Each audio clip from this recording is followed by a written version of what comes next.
बहू कहाँ मर गई? अंदर से आवाज, जिंदा हूँ माँ जी।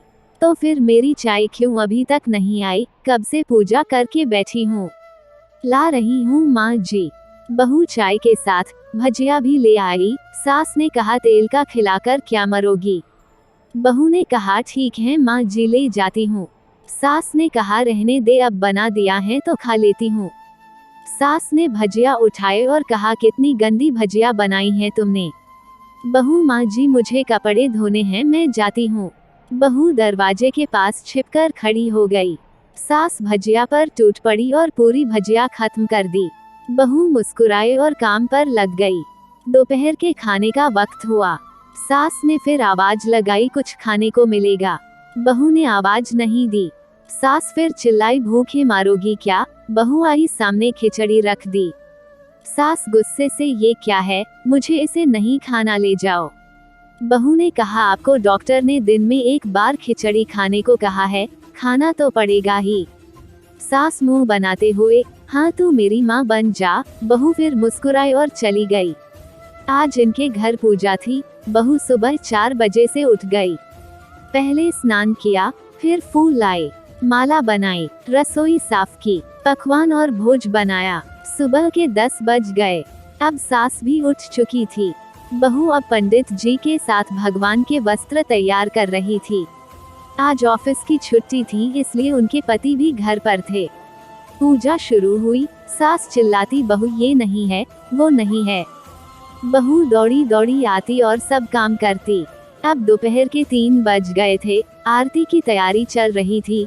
पंडित जी ने सबको आरती के लिए बुलाया और सबके हाथों में थाली दी। जैसे ही बहू ने थाली पकड़ी, थाली हाथों से गिर पड़ी। शायद भोज बनाते हुए बहू के हाथों में तेल लगा था, जिसे वो पोंछना भूल गई थी। सारे लोग तरह तरह की बातें करने लगे। कैसी बहू है, कुछ नहीं आता, एक काम भी ठीक से नहीं कर सकती, ना जाने कैसी बहू उठा लाए, एक आरती की थाली भी संभाल नहीं सकती। उसके पति भी गुस्सा हो गए, पर सास चुप रही, कुछ नहीं कहा, बस यही बोल के छोड़ दिया, सीख रही है, सब सीख जाएगी धीरे धीरे। अब सबको खाना परोसा जाने लगा। बहू दौड़ दौड़ के खाना देती, फिर पानी लाती। करीब 70-80 लोग हो गए थे। इधर 2 नौकर और बहू अकेली, फिर भी वह सारा काम बहुत ही अच्छे तरीके से करती। अब उसकी सास और कुछ आस पड़ोस के लोग खाने पर बैठे। बहू ने खाना परोसना शुरू किया। सबको खाना दे दिया गया। जैसे ही पहला निवाला सास ने खाया, बहू तुमने नमक ठीक से नहीं डाला क्या? एक काम ठीक से नहीं करती, पता नहीं मेरे बाद कैसे ये घर संभालेगी। आस पड़ोस वालों को तो जानते ही हो ना साहब, वो बस बहाना ढूंढते हैं नुक्स निकालने का। फिर वो सब शुरू हो गए, कैसा खाना है, कैसी बहू है, ये वो बातें करने लगे, वगैरह वगैरह। दिन का खाना हो चुका था। अब बहू बर्तन साफ करने के लिए नौकरों के साथ काम पर लग गई। रात में जगराता का कार्यक्रम रखा गया था। बहू ने भी 1-2 गीत गाने के लिए स्टेज पर चढ़ी। सास जोर से चिल्लाई, मेरी नाक मत कटा देना, गाना नहीं आता तो मत गा, वापस आ जा। बहू मुस्कुराए और गाने लगी। सबने उसके गाने की तारीफ की, पर सास मुंह फुलाते हुए बोली, इससे अच्छा तो मैं गाती थी जवानी में, तुझे तो कुछ भी नहीं आता। बहू मुस्कुराए और चली गई। अब रात का खाना खिलाया जा रहा था। उसके पति के ऑफिस के दोस्त साइड में ही ड्रिंक करने लगे। उसका पति चिल्लाता, थोड़ा बर्फ लाओ, तो सास चिल्लाती, यहाँ दाल नहीं है, फिर चिल्लाता, कोल्ड ड्रिंक नहीं है, पापड़ ले आओ। इधर उधर आखिरी में उसके पति की शराब गिर पड़ी उसके एक दोस्त पर और बोलत टूट गई। पति गुस्से में 2 झापड़ अपनी पत्नी को लगाते हुए कहता है, जाहिल कहीं की, देखकर नहीं कर सकती, तुझे इतना भी काम नहीं आता। सारे लोग देखने लगे। उसकी पत्नी रोते हुए कमरे की तरफ दौड़ी। फिर उसके दोस्तों ने कहा, क्या यार पूरा मूड खराब कर दिया, यहाँ नहीं बुलाया होता, हम कहीं और पार्टी कर लेते। कैसी अनपढ़ गंवार बीवी ला रखी है तूने, उसे तो मेहमानों की इज्जत और काम करना तक नहीं आता, तुमने तो हमारी बेइज्जती कर दी। अब आस पड़ोस की औरतों को और बहाना मिल गया था। वो कहने लगी, देखो क्या कर दिया तुम्हारी बहू ने, कोई काम की नहीं है। मैं तो कहती हूँ अपने बेटे की दूसरी शादी करा दो, छुटकारा पाओ इस गंवार से। सास उठी और अपने बेटे के पास जाकर उसे थप्पड़ मारा और कहा, अरे नालायक, तुमने मेरी बहू को कैसे मारा, तेरी हिम्मत कैसे हुई, तेरी टांग तोड़ दूंगी।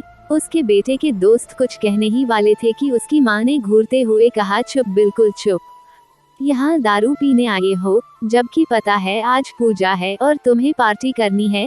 कैसे संस्कार दिए हैं तुम्हारे माता पिता ने, और किसने मेरी बहू को जाहिल बोला, जरा इधर आओ, चप्पल से मारूंगी अगर मेरी बहू को किसी ने एक शब्द भी कहा तो। अरे पापी, तूने उस लड़की को बस इसलिए मारा कि तेरी शराब टूट गई। पापी, वो बच्ची सुबह 4 बजे से उठी है, घर का सारा काम कर रही है, ना सुबह से नाश्ता किया ना दिन का खाना खाया, फिर भी हंसते हुए सबकी बातें सुनते हुए, ताने सुनते हुए घर के काम में लगी रही।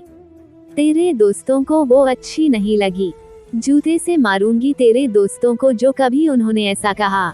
उसके दोस्त चुपके से खिसक लिए। अब सास बहू के कमरे में गई और बहू का हाथ पकड़कर बाहर लाई। सबके सामने कहने लगी, किसने कहा था अपनी बहू को घर से निकाल के दूसरी बहू ले आऊं, जरा सामने आओ। कोई सामने नहीं आया। फिर सास ने कहा, तुम जानते भी क्या हो इस लड़की के बारे में, ये मेरी माँ भी हैं, बेटी भी। माँ इसलिए मुझे गलत काम करने पर डांटती हैं और बेटी इसलिए कभी कभी मेरी दिल की भावनाएं समझ जाती हैं। मेरी दिन रात सेवा करती है, मेरे 1000 ताने सुनती है पर एक शब्द भी गलत नहीं कहती, ना सामने ना पीठ पीछे। और तुम कहते हो दूसरी बहू ले आऊं, याद है ना छुटकी की दादी, अपनी बहू की करतूत।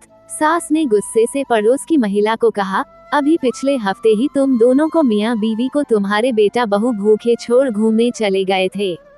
मेरी इसी बहू ने 7 दिनों तक तुम्हारे घर पर खाना पानी, यहाँ तक कि तुम्हारे पैर दबाने जाती थी और तुम इसे जाहिल बोलती हो।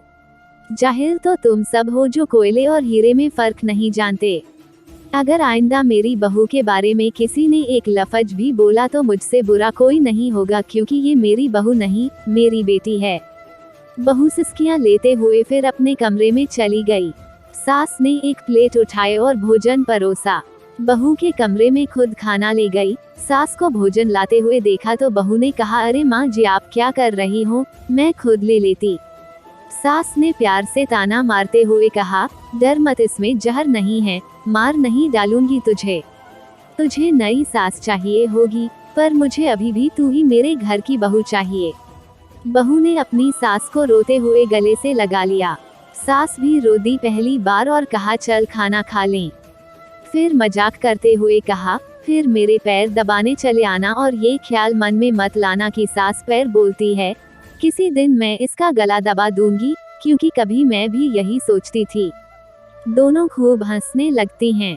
सीख, कुछ रिश्ते बहुत मीठे होते हैं, बस बातें कड़वी होती हैं। दोस्तों, मैं आशा करती हूँ कि आपको ये कहानी पसंद आई होगी। मेरी कहानी सुनने के लिए आपका बहुत बहुत धन्यवाद। कहानी अच्छी लगी हो तो लाइक और कमेंट करें और अपने दोस्तों को शेयर करें। और अगर आप नए हैं तो मेरे चैनल को सब्सक्राइब करें और बेल आइकॉन को दबाएं। हम मिलते हैं अपनी अगली कहानी में, तब तक आप अपना ख्याल रखें।